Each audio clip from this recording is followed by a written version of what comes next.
India TV 9 news Maharashtra. शहर police दलात विजापूर नाका पोलीस ठाणे येथे कार्यरत असलेले पोलीस कर्मचारी भागवत शिंदे यांनी राष्ट्रीय स्तरावरील भारत श्री मास्टर्स शरीर सौष्ठव स्पर्धेत दैदिप्यमान यश संपादन केले आहे. महाराष्ट्राचे प्रतिनिधित्व करताना त्यांनी देशात 5वा क्रमांक पटकावून सोलापूर शहर पोलीस दलाच्या शिरपेचात मानाचा तुरा रोवला. पोलीस खात्यातील धकाधकीच्या आणि जबाबदारीच्या कामातून वेळ काढत शिस्तबद्ध सराव व कठोर मेहनतीच्या जोरावर शिंदे यांनी ही उल्लेखनीय कामगिरी केली. कर्तव्य आणि छंद यांचा उत्तम समतोल साधत त्यांनी तरुणांसमोर प्रेरणादायी आदर्श निर्माण केला.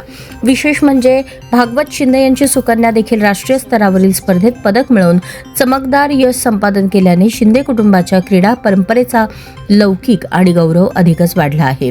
या यशाबद्दल भागवत शिंदे यांचे पोलीस आयुक्त एम राजकुमार, पोलीस उपायुक्त गौहर हसन, उपायुक्त विजय कबाडे, अश्विनी पाटील, उपायुक्त विजापूर नाका पोलीस ठाण्याचे वरिष्ठ पोलीस निरीक्षक दादासाहेब गायकवाड, सोलापूर जिल्हा बॉडी बिल्डिंग अँड फिटनेस फेडरेशनचे अध्यक्ष संतोष पवार, सरचिटणीस विशाल गायकवाड यांनी भागवत शिंदे यांचे विशेष अभिनंदन करून त्यांना पुढील वाटचालीसाठी शुभेच्छा दिल्या आहेत.